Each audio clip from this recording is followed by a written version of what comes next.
Today we're going to talk about a topic that I really love. I'm going to teach you how to get the biggest mental glow up of your life in less than a week, okay? Is that my bestie in a testy? Fresh blow. I know that may seem a little bit crazy, like what is she talking about? How can you mentally glow up in a week? The trick to training your subconscious mind is to just keep doing it every single day, every single morning, every single night. I literally wrote everything down, so we're gonna go step by step, and my camera's only at 25%. We're gonna try to talk and go through this as fast as we can. We're gonna start out with the basics. If you don't have a gratitude journal yet, I don't know what you're doing. I have a few linked on my storefront. There's the 5-minute journal, there's the gratitude journal. If you don't want to go out and spend money, you can have any notebook that you like and just write down what you're grateful for. You also want to do positive affirmations every chance you get. People will tell you morning and night, but literally every time you feel any ounce of negativity, tell yourself some positive affirmations. I'm so beautiful, I am so lucky. I love that one. I love the I'm so lucky one because you are lucky. Words have power and you're never gonna say the words bad luck ever again, okay? You are lucky, you are smart, you are beautiful, all of these things. I'm gonna link down below a YouTube video that I absolutely loved. They're called the I Am affirmations for women. It actually just changed my mindset so much. It made me so much happier. It just made me feel so much better about myself. Just a reminder, you cannot glow up without appreciating what you already have, okay? You cannot always think that the grass is greener on the other side. J. Cole's song Love Yours is such a good song for this. Like, people are always gonna think the next life or the next thing is better. Not everything is better than your own life, okay? You have to appreciate what you have, what you are given. You have to appreciate your body that you're in. You have to appreciate your health condition you're in. You have to appreciate everything about yourself right now and find the positive before moving on to the next chapter. I also love just taking a moment at the end of the day and finding 3 good things that happened with my life that day. Whether I had a bad day or not, I will always find 3 good things. So I'm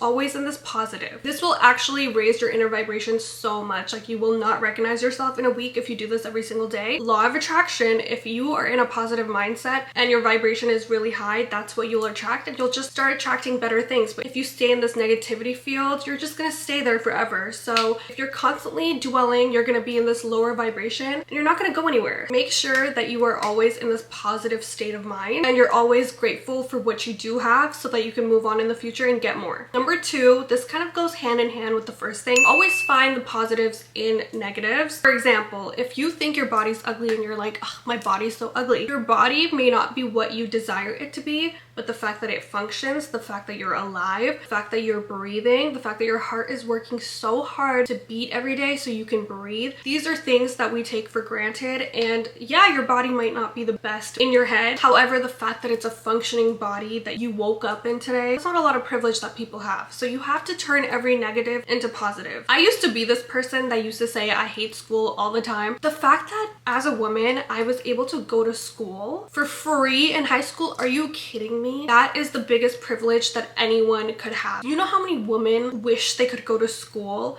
You know how many people, how many children never have experienced school before? Be grateful with what you got, and this is also going to help you raise your vibrations and get what you want out of life and glow up. Number 3 is a really good one. You want to grab any self-help book you can and read 10 pages a day. 10 pages may seem like a lot. It did to me because I'm not a reader. I already read 1 book, my first book in so long. You have so much more time than you think. You definitely have time to squeeze in 10 pages a day and take notes, okay? Get sticky notes, buy some sticky notes and take notes on each chapter, take notes on each page. Every time you see something that you would highlight, you can highlight it, but I like to take notes because rewriting something is the best way to remember things for me personally. Audiobooks do not count. So if you're trying to get away with audiobooks, I'm telling you, because you can multitask, you're just not retaining the information the same way as you are reading it and taking notes. Even reading it by itself is not good enough in my opinion, because when you're reading it, you're not really retaining the information because sometimes you read too fast, sometimes you're skipping over words. Like, I know how it is. Don't cheat yourself, because when you're cheating yourself, you're literally cheating yourself. You're not cheating anybody else in this world. So stop cheating yourself. Just read those pages, 10 pages a day. There's so many self-help books for things that you want to change about yourself. For me personally, I just wanted to learn more tips and tricks on business. So I'm reading Think and Grow Rich. I finished reading How to Win Friends and Influence Others. How to Gain Friends and Influence Others, I think it is.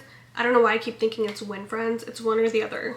I think it's Gain Friends. That book was amazing. If you want to read any book in the world, that is a really good book to start with. It's really easy to read through. The writer was amazing and he wrote it in such a simple way. Literally just take notes on these self-help books. They're not fiction, so you can't just skip over certain parts. They are meant to help you. They are meant to guide you, and they actually work because I've learned so much from that one book. I implement points from those books every single day of my life. In Atomic Habits, the book, it says it's better to get 1% better every single day than try to go a full 100 because you will burn yourself out. So that's why you want to start with 10 pages. Just work your way up. Sometimes I catch myself reading like 50 pages in a day. Sometimes I literally only read 10 and that's it. Number 4 is becoming self-aware. This is the hardest one. This is going to take some time, but every day try to figure out what you're doing wrong. And I don't mean punish yourself for it, but there are traits that are good in people and there are traits that are bad in people. A lot of the bad traits actually come from ego, not from self. So figuring out what causes your ego, what your bad traits are, is the most important thing to changing them. Like I said, cheating yourself is only cheating yourself. It's not cheating anybody else. So if you're continuously like telling yourself and enabling yourself that you don't do anything wrong, you can't do no wrong, like that is just coming from ego, and that's just gonna ruin yourself at the end of the day. That's gonna hinder your growth, and you're not really gonna get much out of life living like that, because the whole point of life is to have an ego death, to get rid of that ego that you have going on. And everyone has some form of ego. Even if you're the most humble person, it's just normal to have an ego. It takes so much to be self-aware, so that step will alone change the game for you. It's one thing to lie to other people, but if you're continuously lying to yourself about your rights and wrongs, you are at the lowest vibration you could be at, okay? You should not be lying to yourself. And I catch myself lying to myself all the time. Lying to yourself is not just lying to yourself, it's excuses. Oh, I'm not gonna do that because of this. You're not doing it because you're lazy. You're not doing it because you don't want to. Like, there's no such thing as impossible, and you're limiting yourself. Limiting beliefs are also lying to yourselves and self-sabotage. Admit it at least to yourself. Journal it and admit your wrongs to yourself. Even if you don't admit your wrongs to other people. Like, for example, if you get in an argument and you don't want to tell them that you were wrong, at least admit it to yourself. That's what self-aware is. Also, try to do some shadow work with this. Shadow work is basically when you look into those habits and those traits that you don't like, and you try to figure out where those traits come from and how you can improve them. Unless you pull a weed from its root, it's going to keep growing. And self-awareness and problems and character traits are the same way. Unless you go back to the root of the problem and root of where this trait comes from, you are most likely not going to get rid of it. So doing shadow work, sitting there really thinking and challenging yourself to think about where this trait came from, will actually help you so much with this. For example, are you selfish sometimes? Are you mean to others? Are you snappy? Are you temperate? Are you manipulative? Do you usually take out anger on others? There's so many traits that you could have that you might want to change about yourself. So just look into those traits, where they come from, and how to fix them. Doing 1% of this every single day will really elevate you to a next level. After you do all that, you want to make a plan on how you're going to actually change these steps. For example, for me, I made a chart. I put my ego on one side and my real raw emotion on the other side. So every time I would go through emotions that seemed negative, I wanted to see if it was coming from ego or if I was actually hurt. So a lot of times I found when I was angry, when I was fighting with people, most of my feelings and actions were coming from ego and not from my real emotions. That's just one of the ways that you could figure out ego versus self. Jay Shetty has a really good podcast episode on this. I think he literally named it Ego versus Self, if you wanted to listen to it. If you want me to go in more depth about any of these topics, let me know in the comments below. Make sure you like, comment, and subscribe as well. The last step is challenging yourself, okay? In Think and Grow Rich, I read the most life-changing sentence in my entire life, and it was the fact that human beings need to challenge themselves to get something done. For me personally, I'm challenging myself with my own version of the 75 hard, which is 75 content, so 75 hard for content creators. Let me know if you want to know more about that too. I've been the most productive I've been in my entire life, and that's because I'm truly challenging myself. Oh my god, my camera's about to die. Hold on, let me charge it for a little bit. Back to what we were talking about. What were we talking about? Was my camera set up this way? I don't even know if my camera still has charge. I literally put it in for like 5 minutes. What were we talking about? Challenging yourself? People don't like to fail, okay? I have a fear of failure.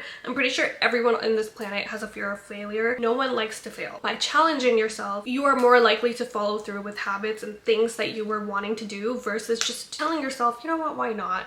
It seems more like a challenge, and people live for a challenge. Our brains are literally made to overcome challenges. So when you challenge yourself and give it a name such as 75 hard, you are able to do more with your day and actually do better than you would any other time. That's why 75 hard went so crazy. Like, everyone I know was doing 75 hard. It's been keeping me on my toes shows. Like I'm telling you, I've been more productive right now than I have been in my entire life, which is actually crazy to say. Every day I just feel better and better. My vibration is so much higher. Like everyone around me has told me like your body looks so much better, you look so much better, your skin is glowing better. I literally feel like it. Like I feel so good about this challenge and about myself. Challenging yourself also teaches you really good self-discipline, which is needed for success in training your subconscious mind. You cannot train yourself if you don't have discipline. It's like training a dog, literally. When you tell them to sit, they sit. That's how you want our brain to be. If you want your brain to shut up, you should be able to tell your brain to shut up. If you're constantly overthinking, if you're constantly thinking and you cannot control your own brain, you are not controlling yourself. And that is scary. Like if you're not controlling yourself, who is? You know what I mean? So definitely start to control yourself, start to control your mind, and train your subconscious mind to just relax, and you will flow up in no time. That's it for today. If you guys want a part 2, let me know, because I could literally yap about this for hours. If you have any questions, make sure you leave them in the comments. I'm gonna be sure to answer every single one. Make sure you like, comment, and subscribe so you can see my next video, and I'll see you then. Bye!